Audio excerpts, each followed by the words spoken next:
Hey folks, it's Adam again, here to document my B2B SaaS journey as a founder.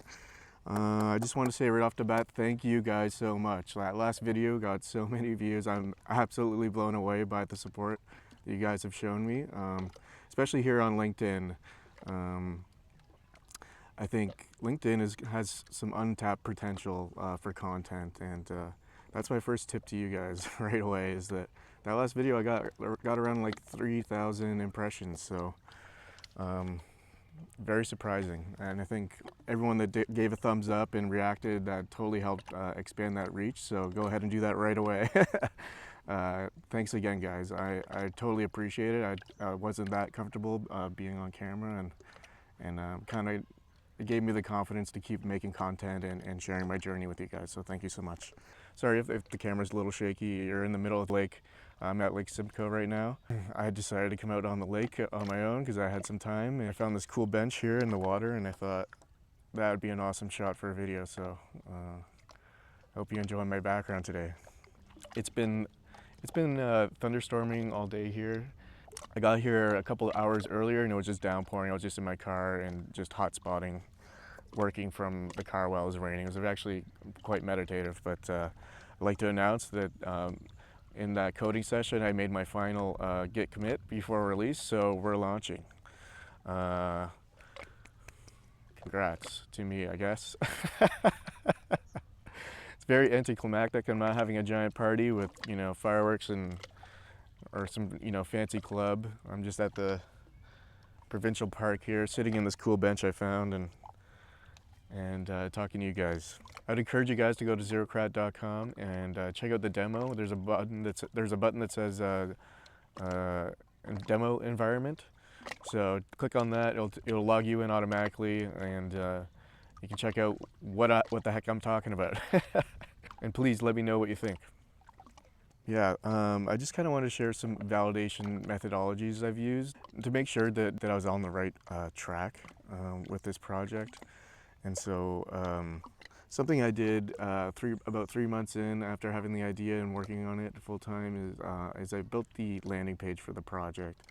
I wanted to start accumulating an email list and just kind of hone some of my ad skills. I also got a lot of free credits. There was a lot of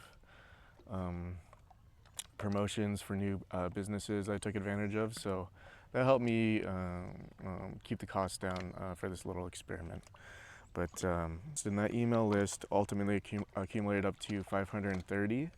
I was getting around like 12 a day, and also experimenting with the ad buys, like different sizes, the performance of different ad spends per day. So I'd say for that ad spend, I spent around $1,000 Canadian for that entire month. So around like 50 cents a lead, which is, I think, by looking around, I think that's pretty good for performance, just based on random blog numbers I've looked up. And the platform I had the most success with was Google search. That was the best performance, or best bang for your buck, I would say. Next, I would say, is Reddit. Facebook, nothing was going on there. That was a total waste of money. And I haven't tried LinkedIn, and just based on my content's performance on here, I'm going to explore the ad buys that are on there. And I think there are some promotions for credits that I'll take advantage of. I sent a selected group of users, around 50, when I had my beta release, and that had pretty mixed results, I think. It was hard to find any actionable items in that kind of feedback I was getting, and some of it was that the product, it was just too early. The product wasn't polished enough, and I think it's going to be market validation, product validation, beta testing. I think it really is like a case-by-case basis. It depends on the product, what the market you're going after, and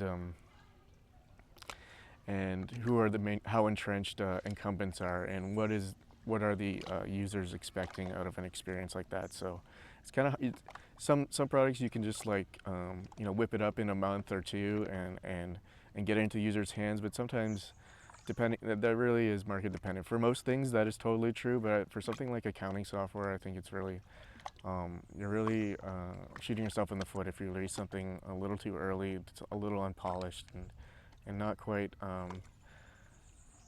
and it's also not quite ready for production.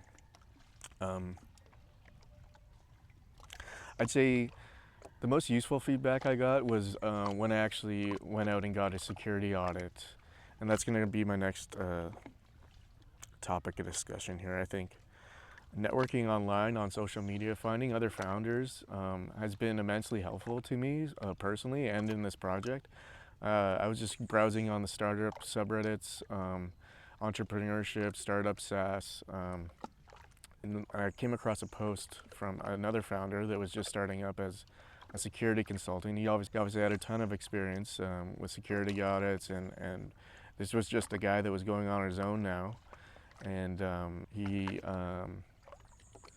he just wanted someone to experience his services and in return, write a review based on my experience. So no money changed hands in that case. It was just an honest assessment of my product and his product in a mutual beneficial way. And the feedback I got from him was phenomenal. Like, he had so many actionable items. I'd say, if you can afford it, just get professional feedback. Don't rely on consumers or end users, because most of the time they don't know what they want, and you don't know what's going on in their lives. They're not solely focused on you and your product, and you'll see that it's a mixed bag, the feedback that you get from those people. If someone's a professional and 100% focused on the task at hand and what needs to be done and what can be improved, I think that's immensely more valuable and a much better use of your time. Check out Land a Bit. I made a post about it on my profile. You can go check it out. I just want to say thanks again, guys, for such a warm reception to this content. It really put me over the moon in such a great headspace, and really gave me the last little ounce of motivation I need to push my project over the finish line. So thank you so much. Please, if you haven't, check out the YouTube channel, subscribe. In a couple weeks, I'm going to record another video, hopefully in another equally as crazy location, and I'll share the results of that of the product launch. And so, take care, guys.